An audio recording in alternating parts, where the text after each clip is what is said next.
Hello everyone. জুভেনাল গুরুকুলের let's dissect বায়োলজির আরো একটা এপিসোডে আমি অমিশা দিদি তোমাদের সাথে রয়েছি বায়োলজির রিপ্রোডাকশন চ্যাপ্টারটা নিয়ে। So how do organisms reproduce, সেই চ্যাপ্টারটা আজ এখানে দেখে নেব। তো চ্যাপ্টার শুরু করার আগে যেমন প্রতিটা চ্যাপ্টারই তোমরা গত দিনগুলোতে দেখেছো যে আমরা একটু কোন পার্টের থেকে কতটা আসছে মার্কস সেটা নিয়ে দেখে নিচ্ছি। তো আজও আমরা এটাই দেখবো যে 2025, 24, 23 এবং এই বছরের যে স্যাম্পল কোয়েশ্চেন পেপার আছে সেখান থেকে কিন্তু তোমরা দেখতে পারো যে আহ, খুব বেশি একটা প্রেডিক্টেবল সিচুয়েশনস তো নেই, কিন্তু আমি বলবো যে লোয়ার অর্গানিজমস অ্যানিমালস তো একদম মাস্ট সেই আসে। বাট প্ল্যান্টস এর থেকেও এক বছর দেখা গেছে যে কিছুই আসেনি, তবে অন্য বছরগুলিতেও কিন্তু অনেক বেশি ওয়েটেজ রয়েছে। সো এই ওয়েটেজটা দেখে কিন্তু তোমরা বুঝতে পারছো যে পুরোটা চ্যাপ্টারই তোমাদের জন্য খুব বেশি important. Okay, so next start করছি চ্যাপ্টারটা। তো স্টার্ট হচ্ছে আমাদের ফার্স্ট রিপ্রোডাকশনের বেসিক ডেফিনেশন দিয়ে। So reproduction is process by which organisms produce organisms produce new individuals of the same species. মানে একটা স্পিসিস তার নিজের কন্টিনিউটি রাখার জন্য যেই প্রসেসটাকে অ্যাডাপ্ট করে সেটাই হচ্ছে আমার রিপ্রোডাকশন। ইজি ডেফিনেশন আসতেই পারে বা তোমাদের শর্ট কোয়েশ্চেনে কিন্তু এখান থেকে দিয়ে দিতে পারে কিছু একটা। ওকে, সো রিপ্রোডাকশনে কি হয় আমরা বলছি যে সেম স্পিসিস মানে মানুষের থেকে মানুষ প্রডিউস হচ্ছে, গাছের থেকে গাছ প্রডিউস হচ্ছে, এলিফ্যান্ট থেকে এলিফ্যান্ট প্রডিউস হচ্ছে। কিন্তু তোমরা যদি দেখতে পারো যে হিউম্যানের মধ্যে যদি দেখো যে তোমার বাবার সাথে হয়তো তোমার চেহারাটা কমপ্লিটলি মিলছে না, কিন্তু অল্প সত্বর মিলছে। তোমার মার সাথে আবার কিছুটা মিলছে, অল্পটা মিলছে না। কেন? সেটা কেন হচ্ছে? সেটা হচ্ছে ভেরিয়েশনস এর কারণে। সো এই ভেরিয়েশন জিনিসটা কেন এতটা ইম্পর্টেন্ট, ঠিক আছে, সেটাই আমরা দেখবো যে ভেরিয়েশন জিনিসটা কেন ইম্পর্টেন্ট। প্রথম হচ্ছে যে সিমিলার বডি ডিজাইন।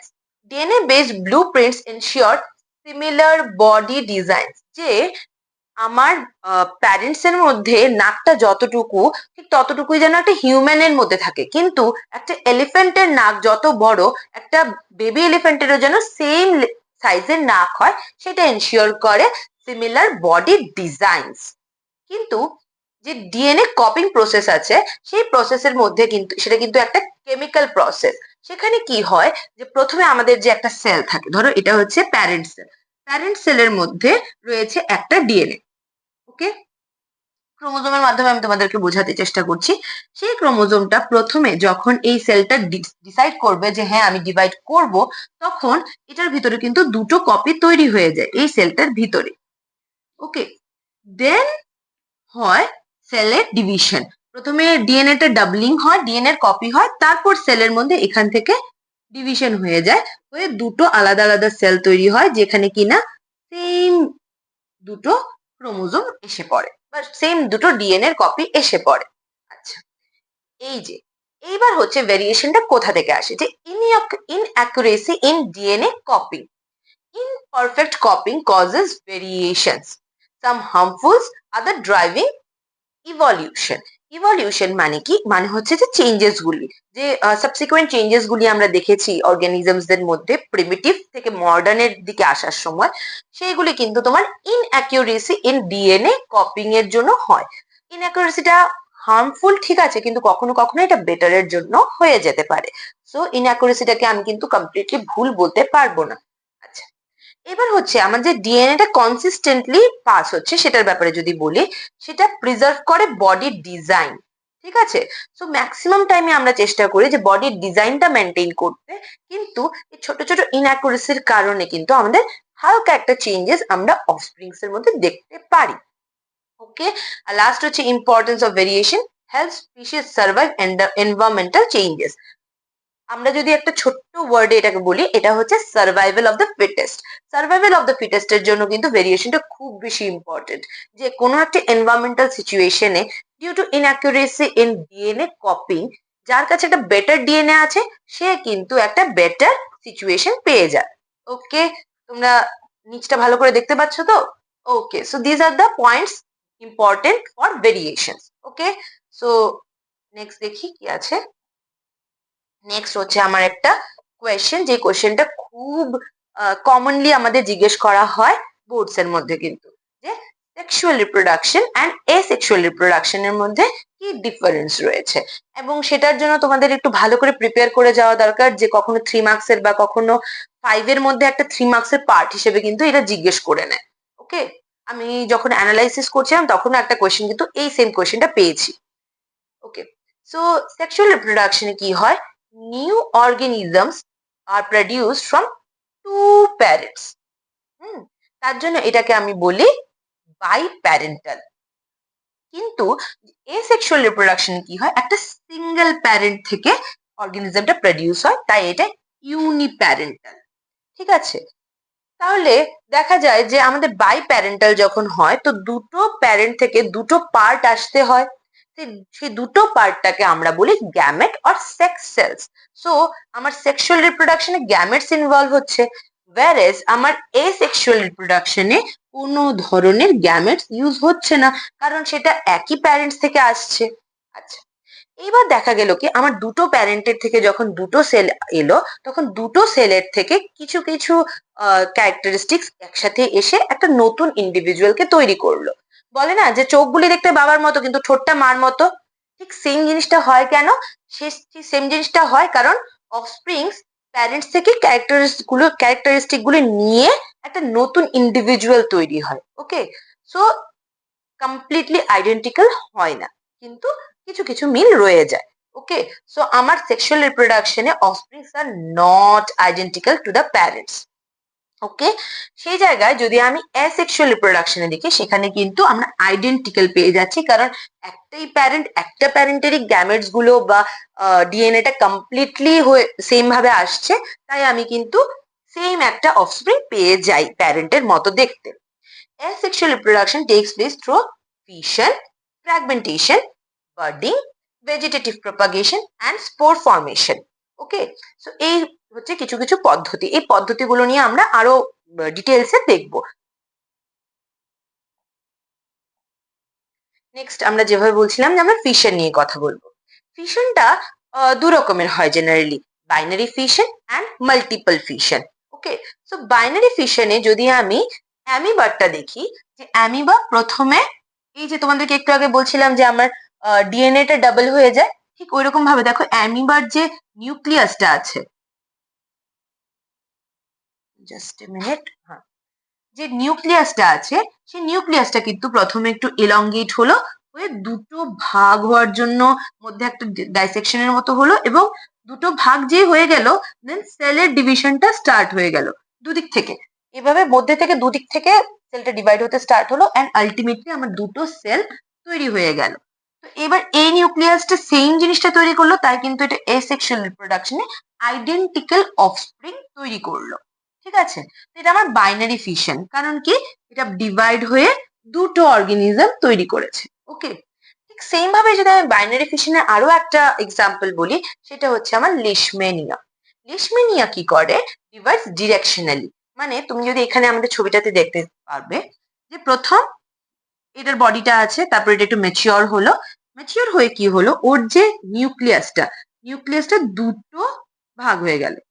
ওকে, নিউক্লিয়াসটা দুটো ভাগ হয়ে গেল, এন্ড দুটো ভাগ হওয়ার পরে একটু আলাদা আলাদা বাই ডিরেকশনালি গেল, গিয়ে নিচের থেকে এই দুটো ডিভাইড হলে, মানে নিচ দিক থেকে আগে ডিভাইড হতে স্টার্ট হয়েছে, আস্তে আস্তে আস্তে আস্তে দুটো নিউক্লিয়াসকে দুদিকে রেখে কিন্তু দুটো অর্গানিজম প্রডিউস হয়ে গেল এসেক্সুয়ালি। কিন্তু যখন আমরা মাল্টিপল ফিশনে যাই, এক্সাম্পল কি, প্লাজমোডিয়াম। প্লাজমোডিয়াম যখন আমি দেখি, তখন দেখি যে একই অর্গানিজম থেকে, একটাই প্যারেন্ট থেকে অনেকগুলি ডটার সেলস তৈরি হচ্ছে, অনেকগুলি অফস্প্রিং তৈরি হচ্ছে অ্যাট দ্য সেম টাইম। সেটা কি করে হচ্ছে, প্রথমে কিনা আমার যে অর্গানিজমটা আছে সেখানের ভিতরে অনেকগুলি ডিভিশন হয়ে যাচ্ছে, অনেকগুলি নিউক্লিয়ার ডিভিশন হয়ে যাচ্ছে। এবার প্রতিটা নিউক্লিয়াস নিজের সাথে, এখান থেকে কি করবে, প্রতিটা নিউক্লিয়াস নিজের সাথে অল্প একটু সাইটোপ্লাজম নিয়ে একটা সেল তৈরি করে দেবে, সেই সঙ্গে আরেকটা নিউক্লিয়াস নিজের সাইডে একটু সাইটোপ্লাজম একটা সেল মেমব্রেন নিয়ে আরেকটা তৈরি করে দেবে।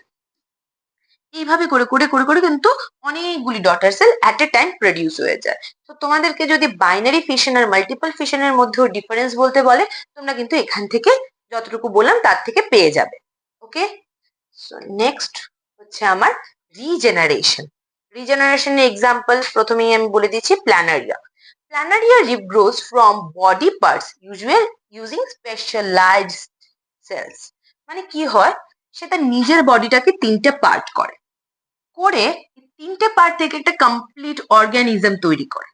আচ্ছা, তোমাদেরকে একটা ইন্টারেস্টিং ফ্যাক্ট বলি, আমাদের হিউম্যানের মধ্যেও একটা পার্ট রয়েছে, একটা অর্গান রয়েছে যে এইরকম ভাবে রিজেনারেশন করতে পারে।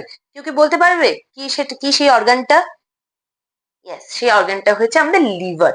লিভারকে যদি আমি কেটে বাদ দিয়ে দিই, লিভারটা কিন্তু আবার কমপ্লিট রিজেনারেশন হতে পারে। ওকে, চলো নেক্সট। ফ্র্যাগমেন্টেশন। আমাদের স্পাইরোগাইরা যে অর্গানিজমটা রয়েছে সেটা কিন্তু ফ্র্যাগমেন্টেশনের মাধ্যমে নিউ ইন্ডিভিজুয়ালস তৈরি করে। যেমন কি আমার এই যে পুরোটা যদি একটা স্পাইরোগাইরা হয়, সেই স্পাইরোগাইরাতে সেপ্টাগুলি বাদ দিয়ে, আচ্ছা স্পাইরোগাইরার ভিতরে কিন্তু আমি স্পাইরাল ক্লোরোপ্লাস্টটা পেয়ে যাচ্ছি। সেই স্পাইরোগাইরার ভিতরে যদি আমি একদম মাঝ বরাবর একটা কেটে দিই, তাহলে কিন্তু সে ফ্র্যাগমেন্টস এর থেকে ফ্র্যাগমেন্টেশনের মাধ্যমে দুটো অর্গানিজম প্রডিউস করে দিচ্ছে। ওকে, সো আমার নেক্সট কি আছে? নেক্সট আছে বাডিং। আমরা প্রথমেই যে প্রসেসগুলি একটু একটু করে বলছিলাম, বা ফিশন, রিজেনারেশন, ফ্র্যাগমেন্টেশন, এগুলো সবগুলোকে ডিসকাস করতে করতে এসে আমরা পৌঁছেছি বাডিং এর উপর। বাডিং এর ক্লাসিক্যাল এক্সাম্পল হাইড্রা। তোমরা যদি মনে করো ভুলে যাবে, তাহলে একটা বক্স বানিয়ে নাও, এরকম একটা বক্স বানিয়ে নাও যেখানে কিনা এক সাইডে তোমরা এসেক্সুয়াল রিপ্রোডাকশনের হেডিংটা দেবে, যেমন কি ফিশন, ফ্র্যাগমেন্টেশন, তারপর রিজেনারেশন, বার্ডিং, আর এদিকে এক্সাম্পলস গুলি লিখে নাও। তাহলে কিন্তু তোমাদের একদম লাস্ট মিনিটের জন্য একটা খুব ভালো কিছু রেডি হয়ে যাচ্ছে। এগুলি নিয়ে আমরা আবারও ডিসকাস করবো আমাদের লাস্ট যে ভিডিওটা হবে বায়োলজির উপর, কিন্তু এর আগে চ্যাপ্টারটা প্রপারলি ডিসকাস করে নিচ্ছি। ওকে, সো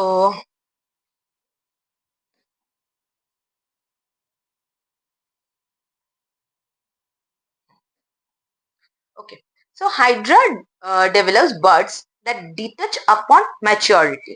মানে যে হাইড্রাটা আছে, হাইড্রাটা প্রথমে নিজের মধ্যে একটা বার্ড তৈরি করবে। যেমন আমাদের শরীরে একটা গোটা হয় না, ওরকম গোটার মতো একটা এক্সট্রা পার্ট তৈরি করবে, এবং সেই পার্টটা আস্তে আস্তে করে গ্রো করবে, করে হাইড্রার অন্য বডি পার্টস গুলিকে গ্রো করাবে, করিয়ে ফাইনালি সে যখন বুঝবে যে তার নিউ বার্ডটা ম্যাচিওর এনাফ হয়ে গেছে, তখন সে তার বার্ডটাকে নিজের শরীর থেকে আলাদা করে দেবে।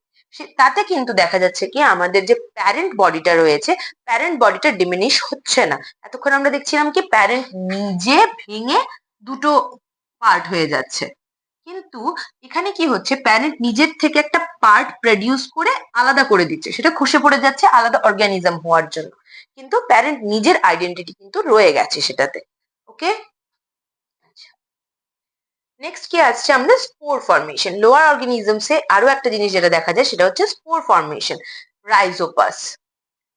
তোমরা ফার্স্ট ইয়েতে হয়তো দেখেছো যে লোয়ার অর্গানিজমস এর রিপ্রোডাকশন থেকে 2023 or 24 এর কোনো একটা সেটে হয়তো বা একটা 5 মার্কস এর কোয়েশ্চেন ছিল, এবং সেই কোশ্চেনটা কিন্তু রাইজোপাসের স্পোর ফর্মেশন থেকে এসেছে। তো তোমরা বুঝতে পারছো যে এই টপিকটা, স্পেশালি এই পার্টটা কত ইম্পর্টেন্ট এক্সামের জন্য।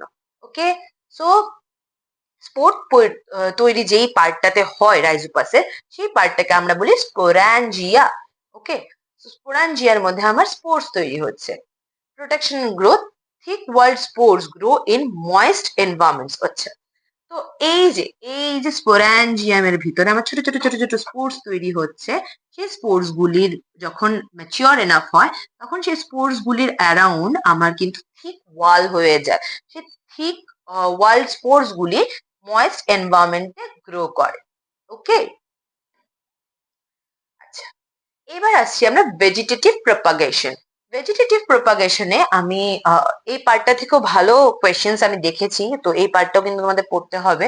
স্পেশালি তোমাদের এনসিইআরটি তে কিছু এক্সাম্পলস আছে, যেমন প্ল্যান্ট পার্টস যদি আমি বলি, যেটা ন্যাচারালি হয়, প্ল্যান্ট পার্টসে রুটস এর থেকে ভেজিটেটিভ প্রপাগেশন করে কে?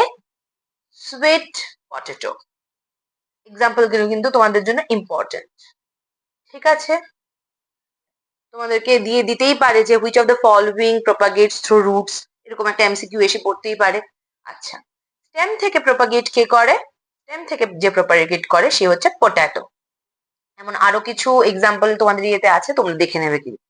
আচ্ছা, যেটা থেকে আমি এক্সাক্ট একটা পাস্ট ইয়ার কোয়েশ্চেন পেয়েছি সেটা হচ্ছে লিভস। লিভস এর এক্সাম্পল হচ্ছে ব্রায়োফাইলাম। সেটা কিন্তু একেবারেই ভুললে চলবে না। তো এই এক্সাম্পল গুলো তোমাদের জন্য ইম্পর্টেন্ট। কিন্তু আমরা হিউম্যান বিং কি করি, আমরা প্ল্যান্টের বা যে কোনো ন্যাচারাল প্রসেসকে আমরা একটু চেঞ্জ করে নিজের সুবিধার্থে আমরা এগুলোকে ইউজ করি। এবং নিজের সুবিধার্থে ইউজ করার জন্য আমরা যে অ্যাগ্রিকালচারাল প্রসেসেস ইউজ করি সেটা হচ্ছে লেয়ারিং, কাটিং অ্যান্ড গ্রাফটিং। সেগুলো কিসে কিসে হয়? এক্সাম্পল, সুগার কেনে হয় অ্যান্ড রোজেসে হয়। আমরা সুন্দর সুন্দর রোজ দেওয়ার জন্য, আমাদের ফেব্রুয়ারি মাসে পরীক্ষা, ফেব্রুয়ারি মাসে ভ্যালেন্টাইন্স ডে থাকে, সেখানে দেখবে তোমাদের রোজেস, খুব সুন্দর সুন্দর রোজেস প্রডিউস হয়। সেই রোজেস গুলি কিন্তু আমরা এই লেয়ারিং, কাটিং, গ্রাফটিং এগুলির হেল্প দিয়ে করি। রোজেসে মেইনলি গ্রাফটিংটাই দেখা যায়। আদার থিংস যদি আমি বলি, অ্যাডভান্টেজেস অফ ভেজিটেটিভ প্রপাগেশন, সেখানে যে আমার ভেজিটেটিভ প্রপাগেশন দিয়ে কি হচ্ছে, যে যে প্ল্যান্টগুলি ভেজিটেটিভ প্রপাগেশনের থ্রুতে হয় can bear flowers and fruits earlier than those produced from seeds. মানে তাহলে আমার ক্রপ প্রোডাকশনের টাইমটা অনেকটা বেঁচে যাচ্ছে। ঠিক আছে, this process help those plants to propagate that have lost the capacity to reproduce sexually. আচ্ছা, মানে দুস্থদের সাহায্য করা, এই কাজটাও কিন্তু ভেজিটেটিভ প্রপাগেশন দিয়ে ইউজ করা যায়। কুইকার মেথড, এক্ষুনি যেটা আমরা ডিসকাস করলাম, প্রিজার্ভ গুড কোয়ালিটিস, এইটা হচ্ছে আমাদের খুব ইম্পর্টেন্ট। যে আমি যদি কোনো একটা প্ল্যান্ট, আচ্ছা তোমরা জানো যে যেমন ধরো ফুলকপি, হুম, কোনো একটা বাজারে যদি তুমি দেখো যে একজন একজন ভেন্ডারের কাছে সবগুলো ফুলকপি বড় বড় এবং সেগুলির মধ্যে পোকা নেই, এবং আরেকজনের কাছে ছোট ছোট এবং সেগুলোতে পোকা আছে, তুমি কোনটা কিনবে? অফকোর্স বড় বড় ফুলকপি যেগুলোর মধ্যে পোকা নেই সেগুলি তুমি ইউজ করবে, সেগুলি তুমি কিনতে চাইবে। এবার তার কাছে যখন এবার দুজন ভেন্ডারই যখন দেখবে যে ওই ক্রপটা বেটার গ্রো করছে, তাহলে ওই ক্রপটা যেই প্ল্যান্ট থেকে এসেছিল সেই প্ল্যান্টটাকে তারা আরো বেশি বেশি করে গ্রো করাতে চেষ্টা করবে, রাদার দেন সেই প্ল্যান্টটা যেটার থেকে পোকাওয়ালা এবং ছোট ছোট ক্রপ গুলি গ্রো করছিল, ছোট ছোট ফুলকপি গুলি গ্রো করছিল। তাহলে যখন আমি একটা অ্যাডভান্টেজিয়াস বা একটা গুড কোয়ালিটি দেখবো একটা প্ল্যান্টের মধ্যে এবং সেটাকে বেশি বেশি করে গ্রো করাতে চাইবো, তখন কিন্তু আমি ভেজিটেটিভ প্রপাগেশনকে ইউজ করব। এবং ভেজিটেটিভ প্রপাগেশনস এর যে অ্যাডভান্টেজেস আছে এগুলো কিন্তু তোমাদের একটা কোয়েশ্চেন হিসেবে আসতে পারে। সেখানে তোমার মোস্ট ইম্পর্টেন্ট পয়েন্ট হবে এইটা, বলে না last but not the least, এই last but not the least point হচ্ছে এটা, এটা সবচেয়ে ইম্পর্টেন্ট পয়েন্ট। বাকিগুলো তোমরা তোমাদের মার্কিং এর জন্য, মার্কস গেইন করার জন্য কিন্তু ইউজ করতে পারো, বাট এটা তোমাদের অফকোর্স লিখতেই হবে। বাকি এদিকে তোমরা একটা ফটো দেখতে পাচ্ছ, এটা বেসিক্যালি ব্রায়োফাইলামের একটা ফটো, যেখানে কি না লিফের থেকে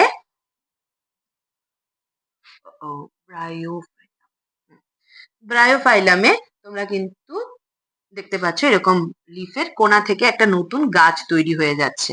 ওকে, নেক্সট যদি আমরা এগোই, আমরা দেখছি টিস্যু কালচার। টিস্যু কালচার মানে কি হচ্ছে, যে আমরা কোনো একটা প্ল্যান্টের একটা প্ল্যান্ট সেলকে যদি আলাদা করি, সেই সেল থেকে পুরো একটা কমপ্লিট নিউ প্ল্যান্ট গ্রো করা যে প্রসেসটা with the help of nutrient medium, সেটাকে কিন্তু আমরা টিস্যু কালচার বলছি। মানে মনে করো এটা আমার একটা প্ল্যান্ট, এই প্ল্যান্টের থেকে আমি একটা লিফের থেকে একটা সেল নিলাম, সেই সেলটাকে আমি একটা নিউট্রিয়েন্ট মিডিয়ামের মধ্যে গ্রো করালাম। এটা হচ্ছে আমার নিউট্রিয়েন্ট মিডিয়াম, আমি তার জন্য কার্বোহাইড্রেটস, প্রোটিনস যা যা দরকার সবটা দিলাম, এবং এইখানের মধ্যেই আমি একটা প্ল্যান্ট গ্রো করালাম, এন্ড ফাইনালি আমি এটাকে সয়েলে ট্রান্সফার করে দিলাম। তো আমার সেম প্ল্যান্টটাই তৈরি হয়ে গেল with the help of tissue culture. এই প্রসেসটাকে আমি বলবো টিস্যু কালচার। ওকে, আমার নেক্সট কি আসছে? নেক্সট আসছে আমার সেক্সুয়াল রিপ্রোডাকশন। এতক্ষণ আমরা সেক্সুয়াল রিপ্রোডাকশন নিয়ে কথা বলছিলাম, এখন আমি প্ল্যান্টস এর সেক্সুয়াল রিপ্রোডাকশন নিয়ে কথা বলবো। এনজিওস্পার্মস এ যে আমাদের রিপ্রোডাক্টিভ পার্ট গুলি থাকে, এটার মধ্যে একটা থাকে অফকোর্স মেল পার্ট এন্ড একটা থাকবে আমার ফিমেল পার্ট। মেল পার্টে কিনা থাকে যেটা, সেটা হচ্ছে স্টেমেন, অ্যান্ড এটার যে গ্যামেট, যে মেল থেকে যেই পার্টটা আসে সেইটা হচ্ছে ইয়েলো কালার্ড এর পোলেন, অ্যান্ড ফিমেল থেকে যে পার্টটা আসছে সেটা হচ্ছে, সেটার পার্টসও থাকে স্টিগমা, স্টাইল, ওভারি এবং ওভিউলের ভিতরে কিন্তু আমাদের সেলগুলি আসে, যেটা কিনা আলটিমেটলি আমাকে পিস্টিলের মধ্যে দিয়ে রিপ্রোডাকশন করাতে, সেক্সুয়াল রিপ্রোডাকশন করাতে হেল্প করে। ফ্লাওয়ার্স দু রকম হতে পারে, ইউনিসেক্সুয়াল অ্যান্ড বাইসেক্সুয়াল। এক্সাম্পল গুলি দেখে নাও। আচ্ছা, তুমি বলবে যে দিদি ইউনিসেক্সুয়াল আর বাইসেক্সুয়াল মানে কি? ইউনিসেক্সুয়াল মানে হচ্ছে যখন একটা প্ল্যান্টের মধ্যে, যখন একটা প্ল্যান্টের মধ্যে just a minute, প্ল্যান্টের মধ্যে একটা ফ্লাওয়ার, আচ্ছা মনে করো সেটাই আমার ফ্লাওয়ারটা, এই ফ্লাওয়ারটার মধ্যে যখন আইদার মেল অর ফিমেল থাকবে তখন,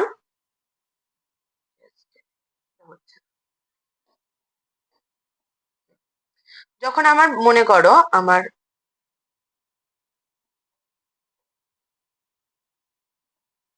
ছাড়ো আমি নেক্সট স্লাইডে বলবো। যখন মনে করো আমার একটা প্ল্যান্টের মধ্যে শুধু ফিমেল পার্টটা থাকবে বা শুধু মেল পার্টটা থাকবে, তখন তাকে আমি বলবো ইউনিসেক্সুয়াল, তখন আমি বলবো তাকে ইউনিসেক্সুয়াল।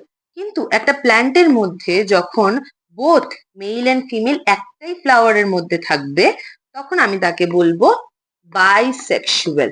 সেটার এক্সাম্পল গুলি কি কি? হ্যাঁ, আমরা আগের স্লাইডে বলেছি, তোমার রিকল করতে হবে। ইয়েস ইয়েস, ইউনিসেক্সুয়াল এর এক্সাম্পল হচ্ছে পাপায়া, আর বাইসেক্সুয়াল এর এক্সাম্পল হচ্ছে হিবিস্কাস। ওকে, যখন আমরা একটা টিপিক্যাল প্ল্যান্টের ফ্লাওয়ারের ফটো, আমরা ছবি ডায়াগ্রাম আঁকি, তখন কিন্তু আমরা হিবিস্কাসটাকে মেইনলি মাথায় রেখে আঁকি। ওকে, সো এই জিনিসটাকে একটু মুছে নিতে হবে, কারণ কি আমি পরের ব্যাপারটা নিয়ে বলবো।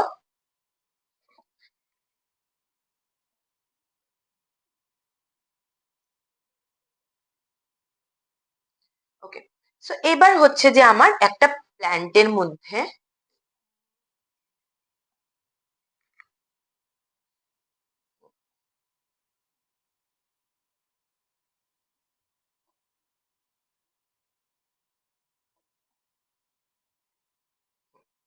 তো আমার এই প্ল্যান্টের মধ্যে আমার মেল পার্টে রয়েছে আমার স্ট্যামিনের মধ্যে কি রয়েছে, আমার পোলেন গ্রেনস রয়েছে, এবং সেই পোলেন গ্রেনটা যেতে হবে কোথায়, আমার স্টিগমার ভিতরে, স্টিগমার থেকে আমার স্টাইল হয়ে ওভারের ভিতরে যাবে, যেটা কিনা এই যে তোমরা যদি এখানে ছবিতে দেখো যে আমার পোলেন গ্রেন গুলি এখানে এসে এই যে স্টিগমাতে এসে ল্যান্ড করবে, এবং স্টিগমার ভিতরে এই যে এই পার্টটা হচ্ছে আমার স্টাইল।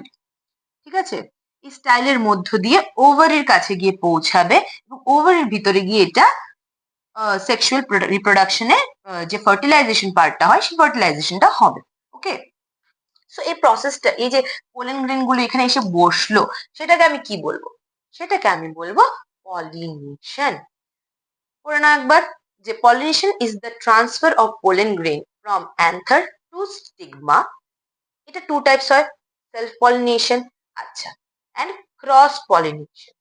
তোমাদের জন্য একটু বুদ্ধির প্রশ্ন, যে সেলফ পলিনেশন হতে গেলে আমার ফ্লাওয়ারটা ইউনিসেক্সুয়াল হতে হবে না বাইসেক্সুয়াল হতে হবে? সেলফ পলিনেশন মানে হচ্ছে যে আমার একই প্ল্যান্টের বা একই ফ্লাওয়ারের মেল পার্ট থেকে ফিমেল পার্টে পোলেনটা যাওয়া। তাহলে কি আমার বাইসেক্সুয়াল হতে হবে? বাইসেক্সুয়াল হলেই তো ফ্লাওয়ারটার মধ্যে মেল পার্টটা ফিমেল পার্টটা একসাথে থাকবে। ঠিক আছে, তাহলে কিন্তু এই ধরনের বুদ্ধি প্রশ্ন কিন্তু আমরা উত্তর করতে পারবো, ছোট ছোট কোয়েশ্চেনে দিয়ে দিতে পারি এরকম প্রশ্ন। আর ক্রস পলিনেশন আমরা দেখি ইউনিসেক্সুয়াল ফ্লাওয়ার্স এর মধ্যে। আচ্ছা, male gametes are motile, female gametes are non motile, store energy. আচ্ছা, মেল গ্যামেট যেগুলি থাকে সেগুলি ইয়েতে এসে স্টিগমাতে এসে বসে, এবং দেন পোলেন টিউব একটা ফর্ম হয়, সেটার সাহায্যে ওভারির কাছে এসে ঢুকে। ওকে, সো এটাতে মোটাইল অ্যান্ড নন মোটাইল বললো। আচ্ছা, transfer of pollens is achieved by agents like wind, water or animals. Okay, so আমার উইন্ডের থ্রোতে পোলেন গ্রেনগুলো উড়ে উড়ে আসতে পারে, এবং পোলেন উড়ে আসে দেখে কিন্তু আমাদের পোলেন অ্যালার্জি হয়। তোমরা শুনেছি হয়তো অনেকবার যে পোলেন অ্যালার্জি হওয়ার জিনিসটা। ঠিক আছে, আর ওয়াটারের মাধ্যমে আসে, কারণ ওয়াটার প্ল্যান্টস যেগুলি থাকে সেগুলির ক্ষেত্রে ওয়াটার দিয়ে আসে। এবং অ্যানিমালস এর মধ্যে যেমন কি বি, যেমন কি ওয়াস্প বলে কিছু ইয়ে থাকে, ওইগুলি কিন্তু হেল্প করে। এছাড়া বড় বড় অর্গানিজমস যেমন কি ব্যাট, তারপর লাঙ্গুর যেগুলি থাকে সেগুলিও কিন্তু হেল্প করে অনেক সময়। Okay, after pollination a pollen tube grows out of the pollen grain which through which male germ cells reaches the ovary and fuses with the female germ cell. সেটা আমরা এখন বললাম। fertilization fertilization occurs inside the ovary. এই যে তোমাদের ovary পার্টটা, এটার ভিতরে কিন্তু তোমার ফার্টিলাইজেশনটা হচ্ছে। ওকে, সো ফার্টিলাইজেশনটাকে একটু ডিপলি পড়বো আমরা। সেটা হচ্ছে আচ্ছা, আমরা আফটার ফার্টিলাইজেশন গেছি, যদি একটু ফার্টিলাইজেশনটাকে একটু ডিপলি বলি, যে এখানে আমার ডাবল ফার্টিলাইজেশন হচ্ছে। ওকে,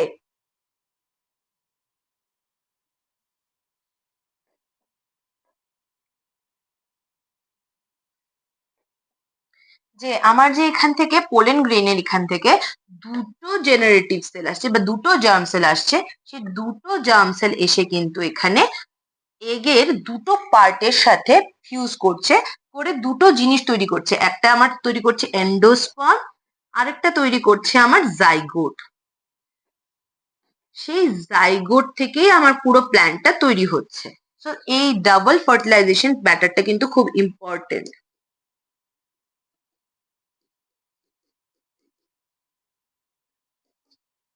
ওকে, সো এই সেন্টেন্সেস গুলি তোমাদের জন্য একটু ইম্পর্টেন্ট হতে পারে, স্ক্রিনশট নিয়ে নাও নিলে।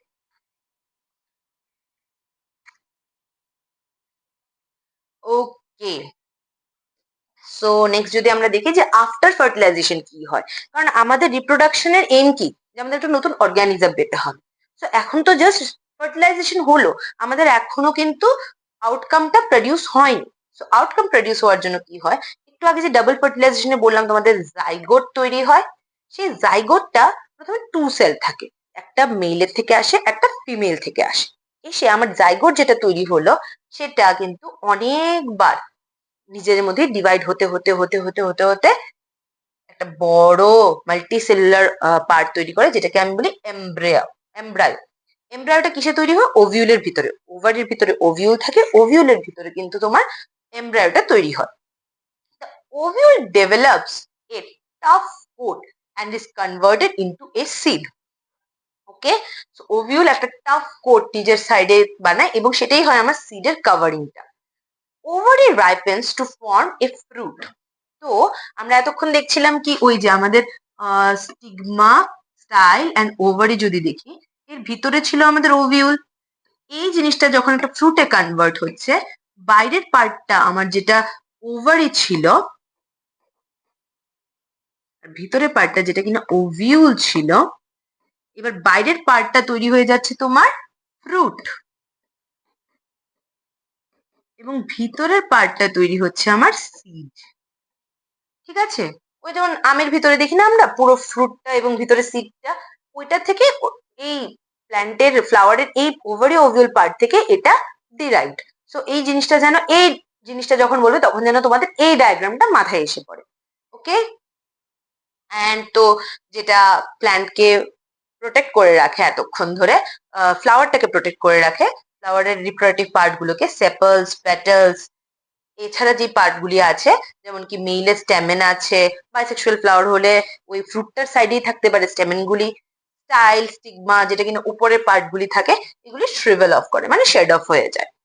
The seed contains the future plant. ভেবে দেখো, এই সিডটাকে আমি যখন আবার রোপণ করব, তখন কিন্তু আমার নতুন একটা প্ল্যান্ট তৈরি হবে। এই সিডটার মধ্যে এবিলিটি আছে একটা নতুন প্ল্যান্ট জন্মানো। ঠিক আছে, seed contains the future plant or embryo. Future প্ল্যান্টটাকে আমরা বলতে পারবো embryo, which develops into a seedling under suitable conditions. Exactly, এই সুটেবল কন্ডিশনস কথাটা কিন্তু খুব ইম্পর্টেন্ট। কারণ আমরা যখন আমটা খাই, আমের গুটলিটা কিন্তু সঙ্গে সঙ্গে খাওয়ার সময়ই সিডলিং হয় না। কখন হয়, যখন আমরা সেটা একটা মাটিতে ফেলে দিই বা মাটিতে যখন রোপণ করে দিই আমরা, তখন কিন্তু এটা থেকে একটা নতুন সিডলিং তৈরি হয়, এবং সেই সিডলিংটাকেই পরে একটা প্ল্যান্ট তৈরি হয়, প্ল্যান্ট থেকে ট্রি তৈরি হয়, এবং এই প্রসেসটাকে আমি বলবো জার্মিনেশন। ওকে, আচ্ছা, আরেকটা পার্ট যেটা, যে আমার যখন একটা সিড তৈরি হচ্ছে তখন এটা কভারিং গুলিকে আমি বলছি কটিলিডন। এই কটিলিডনটাই আলাদা একটা পার্ট থাকে যেটা কিনা আমার ফুড স্টোর করে। কার জন্য? আমার যে ডেভেলপিং ফ্রুটটা আছে, যে সিডটা আছে, সিডটাকে তো খাবার দিয়ে বাঁচিয়ে রাখতে হবে নাকি? তো সেই পার্টটা ফুড স্টোর করে। এবং এই যে কটিলিডন দুটো পার্ট থাকে, দু সাইডে দুটো পার্ট থাকে, এটার ভিতরে থাকে একটা ছোট্ট পার্ট, ঠিক আছে? এই উপরের পার্টটা যেটাকে আমি বলি প্লুমিউল, প্লামিউল, প্লামিউল আর প্লুমিউল যেটা বলি আমি, সেটা কিন্তু আমার ফিউচার শুট হয়। এবং আমার যে নিচের পার্টটা থাকে যেটা কিনা আমি র্যাডিক্যাল বলি, এই র্যাডিক্যালটা কিন্তু আমার ফিউচারে রুট বানিয়ে দেবে। তো আমার প্লিউমুল বানাচ্ছে, এই জিনিসটা যেন তোমরা ভুলিয়ে না নাও। এই সিডের মধ্যে প্লিউমিউল থেকে আসছে আমার শুট এবং র্যাডিক্যাল থেকে আসছে আমার রুট, ঠিক আছে? সো আমরা নেক্সট গিয়ে যাই। এতক্ষণ আমরা লোয়ার অর্গানিজমস নিয়ে কথা বললাম, আমরা প্ল্যান্টস নিয়ে কথা বললাম, এবং এখন আসছে এই চ্যাপ্টারের সবচেয়ে ইন্টারেস্টিং পার্ট, সবচেয়ে বলতে পারো তোমাদের জন্য টাফ পার্ট, বাট এটা খুব ইন্টারেস্টিং, খুব ইম্পর্টেন্টও। কারণ এখান থেকে কিন্তু 5 মার্কস কোয়েশ্চেন বা কেস বেসড কোয়েশ্চেন গুলি অনেকটা এসে পড়ে, ঠিক আছে? সো হিউম্যান রিপ্রোডাকশন, হিউম্যান রিপ্রোডাকশনের জন্য আমি প্রথমেই বলছিলাম তোমাদেরকে যখন বলার সময়, অন্যান্য রিপ্রোডাকশনেও রিপ্রোডাকশন হওয়ার সময় আগে ম্যাচিওরিটি হতে হয়। রিপ্রোডাকশন কিন্তু সব সময় হতে পারে না, আগে ম্যাচিওরিটি অ্যাটেইন করতে হয়। সেই ম্যাচিওরিটি অ্যাটেইন করাটা হিউম্যানের মধ্যে যখন হয় সেটাকে আমি বলি পিউবার্টি। কি হয়? Puberty is the stage of sexual maturation triggered by, তো হঠাৎ করে তো আর পিউবার্টি এসে পড়ে না, একটা টাইমের একটা প্রসেসের থ্রুতে আসে। তো সেই প্রসেসটাকে স্টার্ট কে করে? হরমোনস। একটা টাইমের পরে হরমোনস ট্রিগার করে আমার ম্যাচিওরেশনে, that makes males and females capable of reproduction. তো আমার অ্যারাউন্ড 10 to 12 ইয়ার্স আমার পিউবার্টি আসে এবং সেখানে আমার ম্যাচিওরিটি স্টার্ট হয়। প্লিজ রিমেম্বার, এটা কিন্তু sexual maturity, not emotional maturity or physical maturity, okay? আচ্ছা, চেঞ্জেস ডিউরিং পিউবার্টি। এবার পিউবার্টি আসছে, পিউবার্টি যখন আসছে তখন কি হচ্ছে, ছোটবেলা বাচ্চা, আমি চাইল্ড একটা কমন ভাবে বলতে পারি, কিন্তু এই পিউবার্টির পরে কি হচ্ছে, আমি বয় আর গার্ল ডিফারেন্ট করে বলছি। সো বয় আর গার্লকে আমি যখন ডিফারেন্ট করে বলবো, তাদের মধ্যে কিছু ক্যারেক্টারিস্টিকও থাকবে। ক্যারেক্টারিস্টিকটা কি হচ্ছে? গার্লস এর মধ্যে ব্রেস্ট ডেভেলপমেন্ট হয়, যেটা কিনা ইন ফিউচার একটা মাদারকে হেল্প করে তার বাচ্চাকে নারিশ করার জন্য। তো এই ব্রেস্ট ডেভেলপ কিন্তু আমার পিউবার্টি থেকে স্টার্ট হয়। ছেলেদের মধ্যে কি হয়, বয়েজ এর মধ্যে কি হয়, voice deepening and facial hair growth বয়েজদের মধ্যে হয়, and development of pubic and under arm hair in both sexes. Okay, so these are the points তোমাদের যেগুলি মনে রাখতে হবে পিউবার্টির বিষয়ে, ইম্পর্টেন্ট পয়েন্ট এগুলো। এবার যদি আমি একটু মেল রিপ্রোডাক্টিভ পার্টের দিকে যাই, তাহলে কি হচ্ছে, মেল রিপ্রোডাক্টিভ পার্টে তুমি দেখতে পারো যে আমাদের মেলের যে যেখান থেকে গ্যামেটস তৈরি হচ্ছে সেটা হচ্ছে আমার টেস্টিস পার্টটা, এটা হচ্ছে আমার টেস্টিস। এখান থেকে প্রথমে তোমাদের মেল জার্ম সেল যেটা কিনা স্পার্মস এখানে প্রডিউস হয়। স্পার্মস প্রডিউস হওয়ার জন্য অ্যাকচুয়ালি আমাদের বডির ভিতরে যে টেম্পারেচারটা আছে সেটা খুব বেশি, মানে এনভায়রনমেন্টের তুলনায় বেশি। তো স্পার্মস কি হয়, ওই এনভায়রনমেন্টে প্রডিউস হতে পারে না। তো স্পার্মস প্রডিউস হওয়ার জন্য আমাদের বডি বা মেল বডির মধ্যে কি হয়, একটা আলাদা পার্ট থাকে, একটা থলির মতো পার্ট যেটাকে আমি কিনা স্ক্রটাম বলি। এই যে দেখো, এইটা হচ্ছে মেল বডি, এখান থেকে স্ক্রটামটা আলাদা হয়ে বেরিয়ে যাচ্ছে যেন একটা সুটেবল টেম্পারেচার দিতে পারে টেস্টিসের ভিতরে স্পার্ম প্রডিউস হওয়ার জন্য।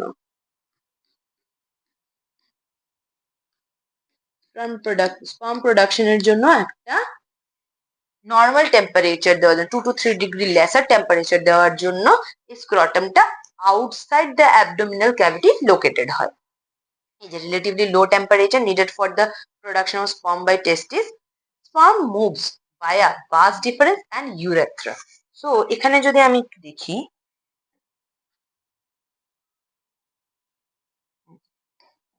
এখানে যদি আমি দেখি যে এইখানে আমার টেস্টিসের ভিতরে প্রডিউস হলো আমার স্পার্মটা। এবার এই যে উপরে একটা পার্ট আছে যেটা তোমাদের এখন খুব একটা দরকার নেই, বাট এই জায়গাটাকে আমি এপিডিডাইমিস বলি। ঠিক আছে, এখান থেকে এপিডিডাইমিস এর ভিতরে যায়, দেন এখান থেকে ভাস ডিফারেন্সের থ্রুতে গিয়ে আমাদের এখান থেকে স্টার্ট হয় আমাদের ইউরেথ্রা। ইউরেথ্রা থ্রুতে বাইরে বেরোয় আমার স্পার্ম। ওকে, সো স্পার্ম রিলিজ হওয়ার জন্য টেস্টিস থেকে প্রথমে ভাস ডিফারেন্সের থ্রুতে যায়, দেন ইউরেথ্রা থ্রুতে গিয়ে রিলিজ হয়। গ্ল্যান্ড সিক্রেশন, এই যে ভাস ডিফারেন্সটা ট্রাভেল করছে তখন কিন্তু তুমি দেখতে পারো যে এখানে কিছু কিছু জায়গা আছে যেখানে কিনা কিছু সিক্রেশনস অ্যাড হচ্ছে, এই যে বিভিন্ন গ্ল্যান্ড থেকে। এই গ্ল্যান্ড গুলি যেমন কি আমার সেমিনাল ভেসিকেল, প্রোস্টেট গ্ল্যান্ড, এগুলি থেকে সিক্রেশন গুলি এসে কি হয় আমার স্পার্ম গুলি যেগুলি কিনা ওইখানে তৈরি হচ্ছিল সেই স্পার্ম গুলিকে নারিশ করে। ওকে, সো আমাদের প্রথম মেল রিপ্রোডাকশন সিস্টেমের মধ্যে কি দেখছি আমরা, টেস্টিস দেখছি। টেস্টিস এর মধ্যে আমরা এরপরে কি দেখছি, টেস্টিস এর পরে স্ক্রটামটা যেটা কিনা একটা লোয়ার টেম্পারেচার প্রোভাইড করে সেটা দেখছি, এবং এটা দেখছি যে ভাস ডিফারেন্স আর ইউরেথ্রা থ্রুতে ফ্লো করে, এবং লাস্টে আমাদের গ্ল্যান্ডস গুলি কিন্তু নারিশমেন্ট দেয়। গ্ল্যান্ডস এর কাজ কি, নারিশমেন্ট, সেটা যেন ভুল না হয়। ওকে, সো আই রিমেম্বার স্পার্মের এই ডায়াগ্রামটা আমি যখন মাধ্যমিক পরীক্ষা দিচ্ছিলাম আমার পেপারে এসেছিল, তো সেটা তখন থেকে ইম্পর্টেন্ট, সেটা আজও ইম্পর্টেন্ট। তোমরা যেন এই ড্রয়িংটা ভুল না করো। ড্রয়িংটা খুব ইজি, এখানে দেখতে অনেকটা হয়তো বা তোমাদের প্যাচালো লাগছে, এত কিছুই না। নিউক্লিয়াস আঁকো ভিতরে, এরপর তুমি হালকা একটা ইয়ে দিয়ে মিডল পিস এঁকে দাও। মিডল পিসের মধ্যে একটু এমন করে দাও যেন মাইটোকন্ড্রিয়া এখানে থাকে যে এত কিছু, এই ব্যাপারটা একটু ক্রস করে দাও এখানের মধ্যে। লাস্ট আমার টেইল পার্ট শেষ। মাথার মধ্যে আচ্ছা, এই জিনিসটাকে এইরকম নিউক্লিয়াসটা, ঠিক আছে। হুম, ওকে, অ্যান্ড নিউক্লিয়াসের উপরে থাকছে আমার অ্যাক্রোজোমাল ভেসিকেল। ঠিক আছে, অ্যাক্রোজোমাল ভেসিকেলটা এটাকে হেল্প করে এবং সবটাকে দিয়ে দেওয়া একটা কাভারিং।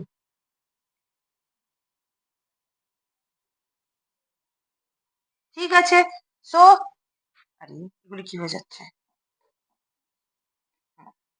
ঠিক আছে। যখন এই কাভারিংটা হচ্ছে তখন আমি উপরের পার্টটাকে বলে দিচ্ছি হেড, এরপরে আসছে আমার মিডল পিস আর মিড পিস, যাই বলি না কেন, এবং লাস্ট আমার আছে টেইল।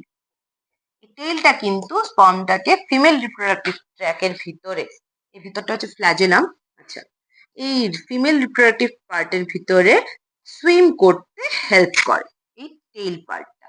এবং মিডল পিসটা দেয় আমার কি দেয়, এনার্জি, কারণ এখানে তো আছে আমার mitochondria, and mitochondria is the powerhouse of the cell.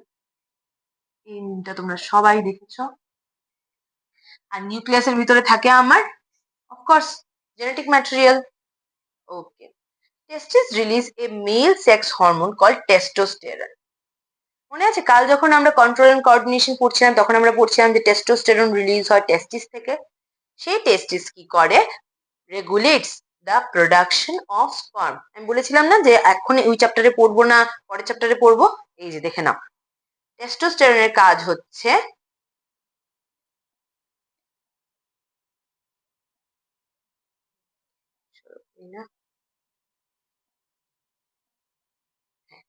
টেস্টোস্টেরনের কাজ হচ্ছে প্রোডাকশন অফ স্পার্মকে রেগুলেট করা এন্ড ব্রিংস অ্যাবাউট চেঞ্জেস, এই যে in the appearance of boys in the time of puberty. পিউবার্টিতে যে চেঞ্জেস গুলি আসছে সেগুলিও আসছে আমার টেস্টোস্টেরনের কারণে।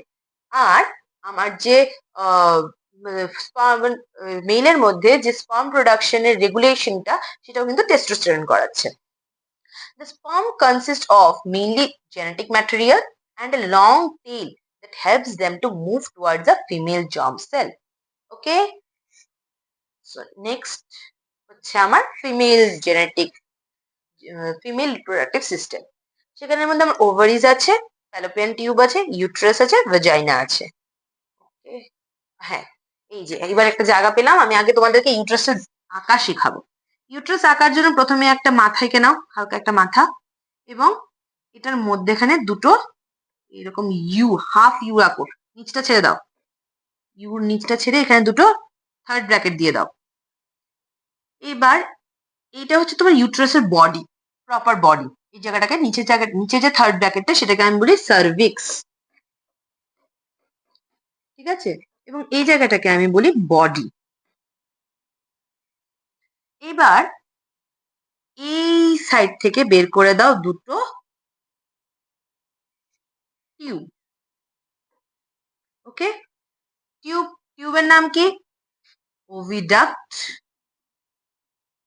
Or Fallopian tube.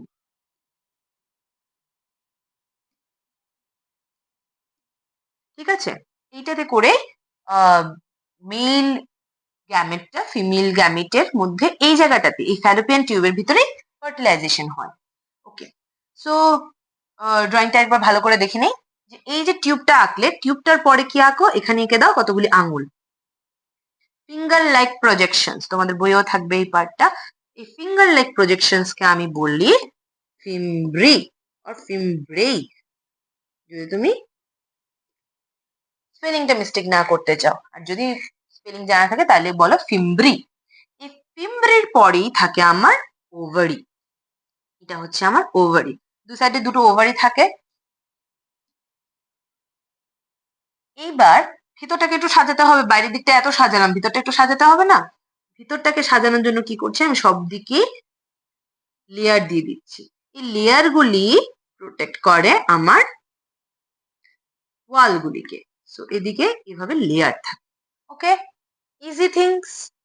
প্রথমে বডিটা আঁকো, সার্ভিক্সটা আঁকো, দুটো টিউব আঁকো দুদিকে, আঙ্গুলের মতো আঁকো ফিমব্রি, এরপরে রাউন্ড রাউন্ড ওভারি বসিয়ে দাও। দুটো সেম সাইজের বসিও। আমার এখানে জায়গা কম ছিল দেখে আমি একটু ডিফারেন্ট এঁকেছি, বাট তোমরা কিন্তু সেম সেম এঁকো। এই যে, তাহলে আমরা দেখি নি পার্টস এর মধ্যে যখন আমি দেখবো যে ovaries produce eggs and hormones. Ovaries produce hormone. কোন হরমোন? ইস্ট্রোজেন।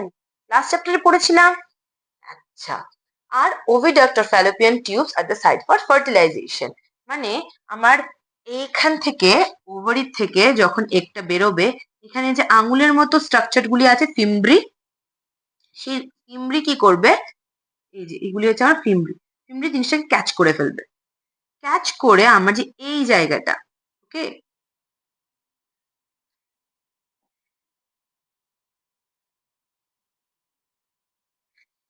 আবার একটু ভালো করে দেখে নাও। এটা হচ্ছে আমার ওভারি, ওভারির ভিতরে আছে এগ, ফিমব্রি ক্যাচ করলো, করে এই পার্টটাতে পাঠিয়ে দিল। ফ্যালোপিয়ান টিউবের মিডলে একটা পার্ট আছে যেটাকে আমি অ্যাম্পিউল বলে থাকি। আচ্ছা যাই হোক, সেই পার্টটাতে গিয়ে আমার এদিক থেকে মেল গ্যামেটটা আসছে, মেল গ্যামেটটাও এদিক দিয়ে স্পার্মটা এদিকে সুইম করে করে আসছে এবং এসে এই জায়গাটাতে মিট করে। তো এগ প্লাস স্পার্ম জিনিসটা এইখানে হয়, অ্যান্ড আলটিমেটলি কি প্রডিউস করে? আলটিমেটলি আমার জাইগোট প্রডিউস করে। দুটো সেল একসাথে মিলে যখন একটা টু সেল স্টেজ তৈরি করে সেটাকে আমি বলি জাইগোট। তো আমার ফার্টিলাইজেশনটা কোথায় হচ্ছে? ফ্যালোপিয়ান টিউবে। Okay, uterus. Uterus supports embryo development. এইবার আমার যখন এইখানের মধ্যে জাইগোটটা তৈরি হলো, জাইগোটটা আরো ডিভাইড করছে, মাল্টিসেলুলার হচ্ছে, মাল্টিসেলুলার হয়ে হয়ে হয়ে হয়ে এমব্রায়ো তৈরি করছে। এন্ড সেই এমব্রায়োটা এইখানে এসে বসার জায়গা পায়। এই যে দেখছো রেড জায়গাগুলি, সেই জায়গাগুলি ওকে একটা কুশনের মতো সাপোর্ট দেয়। সেই জাইগোটটাকে বা জাইগোট থেকে যখন এমব্রায়ো হয়ে যায়, সেই এমব্রায়োটাকে ও সাপোর্ট দেয়। ভাজাইনা। ভাজাইনা মানে ওই সার্ভিক্স যেটা তোমাদেরকে বলছিলাম, তোমরা এটা কিন্তু ভাজাইনাও, এই জায়গাটা তোমাদের লেভেলে ভাজাইনাও বলা যেতে পারে। বেটার তোমরা ভাজাইনা বলো। এই ভাজাইনার মধ্যে কিন্তু স্পার্ম এন্ট্রির সাইট এবং মেনস্ট্রুয়াল ডিসচার্জের সাইট। আচ্ছা, মনে করো এইখানে তো আমার ফার্টিলাইজেশনটা হলো। এবার ধরো এখান থেকে একটা ওভারি থেকে একটা এগ বেরোলো, এখানে ওয়েট করলো, বাট কোনো স্পার্ম এলো না, তো সে এদিকে এগোচ্ছে। হ্যাঁ, এবার সেই দিকে একটু একটু করে এগোবে। এবার সে কি তার কি হবে যদি তার কাছে স্পার্ম না পৌঁছায়? তাহলে সে প্রথমে এখানে কিছুদিন ওয়েট করবে, করে এসে এখানে একটু বসার চেষ্টা করবে। কিন্তু দেখবে কিন্তু প্রথমে বসতে দেবে, কিন্তু যখন দেখবে যে সে এটা ফার্টিলাইজড না, এই ওয়ালগুলি যখন দেখবে যে সে ফার্টিলাইজড না, তখন সে কি করবে? তারা যে একটা প্রিপারেশন নিয়েছিল যে একটা ফার্টিলাইজড এগ আসবে, সেই প্রিপারেশনটা সহ ওরা ঝরে যাবে। সেটাই হবে আমার মেনস্ট্রুয়েশন।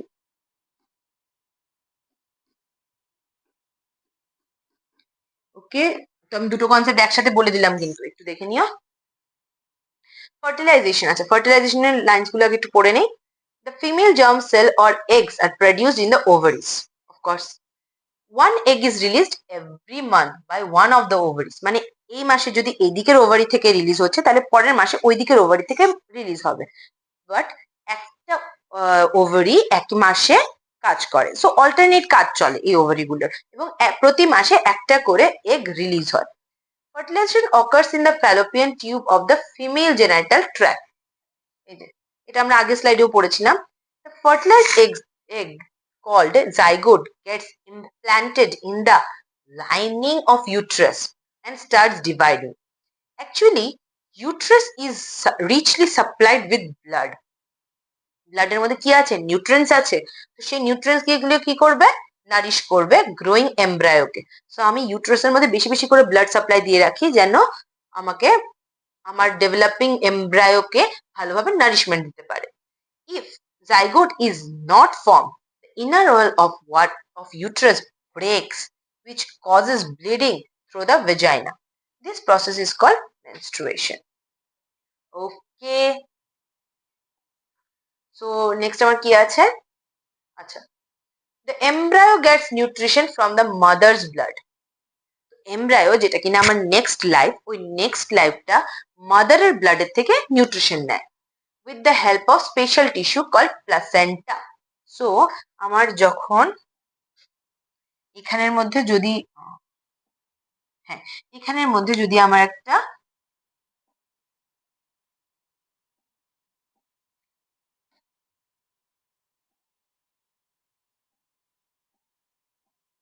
ফার্টিলাইজড এমব্রায়ো বা ফার্টিলাইজড জাইগোট থেকে তৈরি হওয়া এমব্রায়ো এসে বসে, তাহলে কিন্তু এই জায়গাটা থেকে, এই যে এই পার্টটা থেকে সে নারিশমেন্ট পাবে with the help of placenta. এটা কিন্তু খুব ইম্পর্টেন্ট। প্লাসেন্টা মাদারের পার্ট, যেটা কিনা বেবির প্রিমিটিভ পার্ট, প্রিমিটিভ ফরমেশনটা যেটা কিনা এমব্রায়ো, সেটাকে নারিশমেন্ট দেয়। ওকে, আচ্ছা, ফাংশনস অফ প্লাসেন্টা। প্লাসেন্টা কি করে? অ্যালাউস এক্সচেঞ্জ অফ নিউট্রিয়েন্টস, যে এমব্রায়োর মধ্যে যে জিনিসগুলো আছে সেগুলি যেন সে বের করতে পারে, এবং মাদার থেকে যেন সে নিউট্রিয়েন্টস পায়। কিসের জন্য? গ্রোথ হওয়ার জন্য, সার্ভাইভাল মেনটেন করার জন্য। And gives oxygen to the embryo and removes its wastes via the mother's blood. যে অক্সিজেন দেয় এমব্রায়োটাকে, এবং এমব্রায়োর মধ্যে মেটাবলিজমের কারণে যে ওয়েস্ট প্রোডাক্ট গুলি তৈরি হয় সেগুলি কিন্তু প্লাসেন্টা আবার এক্সক্রিট করে দেয়। কারণ এমব্রায়োটা বা যে এমব্রায়োর পরে যে ফিটাসটা তৈরি হয়, সে তার কাছে কিন্তু একটুও অ্যাবিলিটি থাকে না নিজের কাজগুলি নিজে করার মতো। তো সে কি করে? সে হেল্প নেয় প্লাসেন্টা থেকে, সে হেল্প নেয় মাদার থেকে through placenta. The time period from fertilization up to birth of the baby is called gestation period. স্পেলিংটা মনে রাখো, gestation, GESTATION। জেস্টেশনটা কোথা থেকে কোথায়? ফার্টিলাইজেশন, একদম ফার্স্ট ডে থেকে, ফার্টিলাইজেশন টু বার্থ, বার্থ বা ডেলিভারি, তুমি যেটাই বলতে চাও, দুটোই এক জিনিস। এই পার্টটাকে কিন্তু জেস্টেশন পিরিয়ড বলে। Okay. So in human it is about 9 months, that is 36 weeks. ওকে, তো 9 মান্থ হয় হিউম্যানের মধ্যে জেস্টেশন পিরিয়ড। ওকে, সো নেক্সট কি আসছে? তো এইভাবেই আমরা শেষ করলাম আমাদের হিউম্যান রিপ্রোডাকশন। খুব ইম্পর্টেন্ট টপিক, খুব ইম্পর্টেন্ট পার্ট। তোমরা বারবার জিনিসটা পড়ো, যেন এখান থেকে কোয়েশ্চেন এলে মিস না হয়। এটা তোমার স্কোরিং পার্ট। ওকে, এবার হচ্ছে আমার রিপ্রোডাক্টিভ হেলথ। এখান থেকে আমি কোয়েশ্চেনের ওয়েটেজ কম, কম না, মানে তুলনায় কম পেয়েছি, কিন্তু ইম্পর্টেন্ট। এখান থেকে 1 মার্ক কোয়েশ্চেন বা 2 মার্ক কোয়েশ্চেন ম্যাক্সিমাম এসে পড়ে। Okay, so methods of contraception. Methods of contraception যখন আমি বলি, তখন প্রথমে হচ্ছে আমার, আচ্ছা কন্ট্রাসেপশন জিনিসটা, কন্ট্রাসেপশন জিনিসটা হচ্ছে প্রিভেনশন অফ প্রেগনেন্সি। যদি আমি এক কথায় বলি, প্রিভেনশন অফ প্রেগনেন্সি। এবার আমি প্রেগনেন্সিকে প্রিভেন্ট কি করে করতে পারবো? একটা হচ্ছে, যদি আমি আমার প্রেগনেন্সি হচ্ছে কখন, যখন স্পার্ম প্লাস ওভাম হচ্ছে, তো আমি যদি এই মিটিংটাকে ক্যান্সেল করে দেই, হ্যাঁ, তাহলে আমার প্রেগনেন্সিকে প্রিভেন্ট করা যাবে। আচ্ছা, তো সেই ফিজিক্যাল একটা ব্যারিয়ার যদি এদের মধ্যে বানিয়ে দেয়, তাহলে কিন্তু আমাদের প্রেগনেন্সিকে আমরা প্রিভেন্ট করতে পারবো। মানে কি, আমরা ফার্টিলাইজেশনকে প্রিভেন্ট করতে পারবো। সেখানে আমাদের কি আছে, সেখানে আছে আমাদের কন্ডম, যেটা কিনা স্পার্মকে ব্লক করে, এটা মেইলের ইউজের জন্য। এছাড়াও কন্ডমের মতোই কিছু জিনিস রয়েছে, ব্যারিয়ার বানায় যেগুলি, সেটা হচ্ছে diaphragm, cervical cap. Cervical cap কিন্তু ফিমেলের ইউজের জন্য। আমি যে তোমাদেরকে সার্ভিক্স পার্টটা বলছিলাম, যেটা ভেজাইনা বললাম পরে, ওই ভেজাইনার পরে ভেজাইনার অ্যারাউন্ডে একটা জায়গা থাকে সার্ভিক্স, সেই সার্ভিক্সে গিয়ে আমার সার্ভাইকাল ক্যাপটা আটকে যায়। যেন দেখিয়ে দিচ্ছি তোমাদেরকে, এই যে এই জায়গাটা হচ্ছে সার্ভিক্স। সো আমার সার্ভিক্সের এখানে যদি আমি একটা ক্যাপ লাগিয়ে দিই, তাহলে বাইরের থেকে আমার স্পার্মের এন্ট্রি বন্ধ হয়ে যাচ্ছে। সো আমি এইখানে ইউজ করি সার্ভাইকাল ক্যাপটা।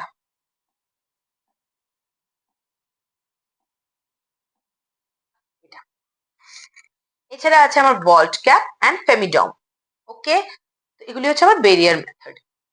ওরাল মেথড, কেমিক্যাল মেথড কিছু আছে, ওরাল কন্ট্রাসেপটিভ, যেগুলি কিনা ওরাল পিলস হিসেবে আমরা খাই। সেগুলি কি করে, ওভিউলেশন হতে দেয় না। মানে আমার প্রতি মাসে আমার ওভারি থেকে যে এগ গুলো বেরোনোর কথা, সে এগ কি বেরোতে দেয় না। তো স্পার্ম একা গিয়ে তো আর ফার্টিলাইজেশন করতে পারবে না, রাইট? তাহলে যদি এগই না আসে, তাহলে ফার্টিলাইজেশনও হবে না, প্রেগনেন্সিও হবে না। এটা একটা। এছাড়া হয় ভেজাইনাল পিলসও কিছু থাকে। ওরাল কন্ট্রাসেপটিভস এর মধ্যে আমার ওরাল পিলসটাই সবচেয়ে বেশি ইম্পর্টেন্ট। এছাড়াও একটা যেটা রয়েছে তোমাদের বইয়ের মধ্যে, সেটা হচ্ছে আইইউসিডি, যেটা কিনা কপার টি। আইইউসিডি মানে হচ্ছে ইন্ট্রা ইউটেরাইন কন্ট্রাসেপটিভ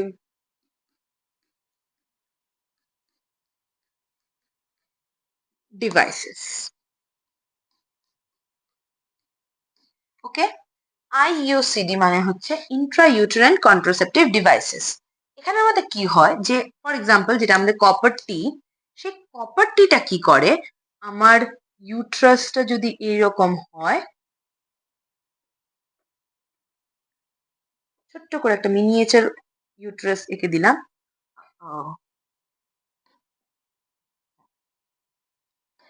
আমার এই ইউট্রাসটার ভিতরে যদি আমার স্পার্ম এন্ট্রি হয়, তাহলে সে কি করে, কপার কি করে, কপার টিটার ভিতরে থাকে, এই যে ইউট্রাসের ভিতরে কিছুটা এই রকম ভাবে থাকে। এই এটা থাকে একটা প্লাস্টিক পার্ট, এন্ড এটা একটা দড়ির মতো পার্ট। এই কপার টিটা কি করে, কপার রিলিজ করতে থাকে, কপার আয়ন্স রিলিজ করতে থাকে। এই কপার আয়ন গুলি স্পার্মের স্পার্মের মোটিলিটি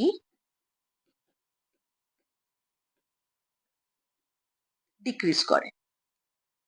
ঠিক আছে, তো আমার কপার টিটা ওইখানে ইউট্রাসের ভিতরে আটকে দেওয়া হয়, এবং এটা একটা সুতা, এই যে লম্বা যেটা দেখছো তীর দাগটার মতো লম্বা, সেই পার্টটা কিন্তু একটা সুতা থাকে, এবং এই পার্টের থেকে আমার কপার রিলিজ হয়, যেটা কিনা স্পার্মের মোটিলিটি কমিয়ে দেয়। এবার স্পার্ম যদি মোটিলিটি কমে যায়, তাহলে সেই ওভামের কাছে পৌঁছাতেই পারবে না, এবং সেই অর্থে কিন্তু আমাদের প্রেগনেন্সি প্রিভেন্ট করতে পারে। এছাড়াও যেটা একদম পার্মানেন্ট মেথড আছে, এগুলো কিন্তু আমার টেম্পোরারি মেথডস। আইইউসিডি বলো, কিংবা ওরাল কন্ট্রাসেপটিভ বলো, কিংবা ব্যারিয়ার মেথড বলো, সেগুলো কিন্তু আমার টেম্পোরারি মেথড। আমার পার্মানেন্ট মেথডে কি হয়, সার্জিক্যাল মেথড। সার্জিক্যাল মেথডে সার্জিক্যাল রিমুভাল হয় এবং লাইগেশন হয়। কিসের হয়, যে আমার ভাস্ট ডিফারেন্স, মনে আছে মেল রিপ্রোডাক্টিভ পার্ট যখন পড়ছিলাম তখন আমরা বলছিলাম যে টেস্টিস থেকে ভাস ডিফারেন্সের থ্রুতে গিয়ে দেন ইউরেথ্রার থ্রুতে স্পার্মটা বেরিয়ে আসে। সেখানে আমরা যদি ভাস ডিফারেন্সটাই কেটে দিই কিংবা এটার মধ্যে একটা অবস্ট্রাকশন ক্রিয়েট করে দিই, কেটে আলাদা আলাদা করে দিই, জোড়া লাগিয়ে দিই আলাদা করে, তাহলে কিন্তু স্পার্মটা টেস্টিস থেকে বেরিয়ে আসতে পারবে না। তো মেলের মধ্যে সেই ভাস ডিফারেন্স কেটে দেওয়াটাকে আমরা বলি ভ্যাসেকটমি। ভ্যাসেকটমি। এবং ফিমেলের মধ্যে যদি আমি ফ্যালোপিয়ান টিউবটাকে কেটে আলাদা করে টাই আপ করে দেই, তাহলে কিন্তু আমি সেই ফ্যালোপিয়ান টিউবের যে কানেকশনটা সেটা বন্ধ করে দিলাম এবং এগটা ওভারি থেকে ইউট্রাসে বা ফ্যালোপিয়ান টিউবে আসতেই পারবে না এবং ফ্যালোপিয়ান টিউবটা স্পার্মের জন্য ব্লক হয়ে যাবে। তো এগ আর স্পার্মটা মিলতেই পারবে না। তাহলে সেই ফ্যালোপিয়ান টিউবটাকে কেটে দেওয়াটাকে আমি বলবো টিউবেক্টমি। ওকে, সো আমার রিপ্রোডাক্টিভ হেলথের মধ্যে মেথডস অফ কন্ট্রাসেপশনে কিন্তু আমার 4টা পয়েন্ট রয়েছে। এখানে 3টা আছে এবং এখানে একটা। Barrier method, chemical method or oral contraceptive, surgical method and IUCD. আইইউসিডিটাও কিন্তু খুব বেশি ইম্পর্টেন্ট। আমরা অলমোস্ট লাস্টের দিকে এসে পড়েছি চ্যাপ্টারটার। নেক্সট আসছে আমার এসটিডি, সেক্সুয়ালি ট্রান্সমিটেড ডিজিজেস। এটা খুব ইম্পর্টেন্ট একটা পার্ট এবং মানে আমার মনে হয় যে নিয়ার ফিউচারে হয়তো বা এটার ওয়েটেজ, এটার পার্ট এনসিআরটিতে আরো বাড়িয়ে দেবে, কারণ এটা এত ভাবে সোসাইটিতে এগিয়ে চলছে বা সোসাইটিতে বেড়ে চলছে যে আমাদের বিভিন্ন ডিজিজ গুলি, যেমন কি সেক্সুয়ালি ট্রান্সমিটেড যে ডিজিজ আছে সেগুলো আইদার ভাইরাস দিয়ে ক্রস করা যায়, এছাড়া ব্যাকটেরিয়া দিয়েও কজ করা যায়। এক্সাম্পল যদি দেখি, ভাইরাস কজিং আছে AIDS,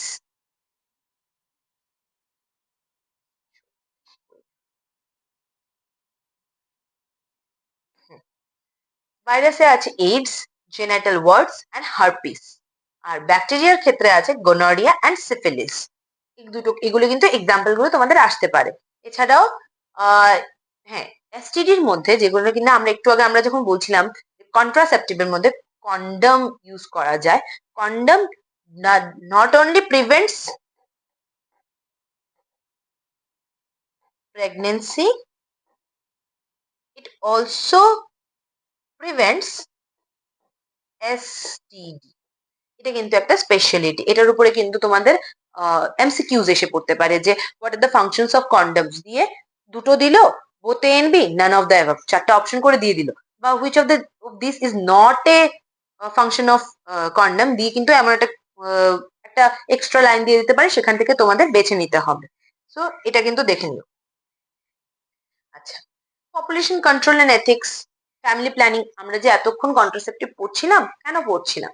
this family planning prevents unplanned pregnancies. যেন আমাদের আনপ্ল্যান্ড প্রেগনেন্সি গুলোকে আমরা কন্ট্রোল করতে পারি, তার জন্যই আমাদের কন্ট্রাসেপটিভ নিয়ে এত কথা বলা এবং এত ইম্পর্টেন্ট এই টপিকটা।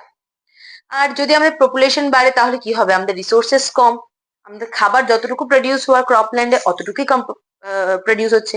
ইভেন আমরা ইন্ডাস্ট্রিয়ালাইজেশনের জন্য সেই ক্রপল্যান্ড গুলিকে কমিয়ে দিচ্ছি। তো আমাদের আরো বেশি strained crops and nutrients and resources. তাহলে আমার পপুলেশন বাড়লে আমার লিভিং স্ট্যান্ডার্ডস লো হয়ে যাচ্ছে এবং সোসাইটির প্রবলেমস গুলি বেড়ে যাচ্ছে। ওকে, অ্যান্ড সেক্স সিলেক্টিভ অ্যাবর্শন, যেটাকে ইলিগেল অ্যান্ড আনএথিক্যাল বলে, যেটা কিনা ফিমেল ফিটিসাইড, যে ভ্রূণ হত্যা, যে মেয়ে হলে ভ্রূণকে মেরে নেওয়া হয়, যে এমব্রায়োটা ফর্ম হচ্ছে সেই এমব্রায়োটা মেল না ফিমেল সেটাকে জাজ করে ফিমেল এমব্রায়োটাকে মেরে ফেলা, সেটা কিন্তু একটা illegal work. And sex selective অ্যাবর্শনকেও কিন্তু এখন খুব সরকারের পক্ষ থেকে খুব কঠিন ভাবে এটাকে বাদ দেওয়ার চেষ্টা করা হচ্ছে। সো এই ছিল আমাদের চ্যাপ্টারটা। We are thankful to Vedantu Naved and Shutterstock for the pictures. আমরা ওদের থেকে নিয়েছি, ওদের হেল্পে নিয়েছি এবং থ্যাংক ইউ ওদেরকে। এছাড়া তোমরা আমাদের এই ভিডিওগুলিকে শেয়ার করো, সাবস্ক্রাইব করো এবং মোস্ট ইম্পর্টেন্ট যেটা, যে তোমাদের যদি কোনো জায়গায় কোনো ডাউট থেকে থাকে তাহলে কিন্তু তোমরা জুভেনাইল গুরুকুলের ইমেইল আইডি juvenilgurukul@gmail.com এ তোমরা মেইল করতে পারো। তোমাদের ডাউটস, তোমাদের সাজেশনস, তোমাদের যে কোনো কিছু বলার আছে সেটা আমাদেরকে মেইল করতে পারো। এছাড়া এই নাম্বারে কল বা হোয়াটসঅ্যাপও তোমরা করতে পারো। এছাড়া তোমরা সরাসরি এই অ্যাড্রেসে এসে আমাদের সাথে ডাউটস গুলো ক্লিয়ার করে নিতে পারো। তো নেক্সট ভিডিও পর্যন্ত বাই, সি ইউ দেন।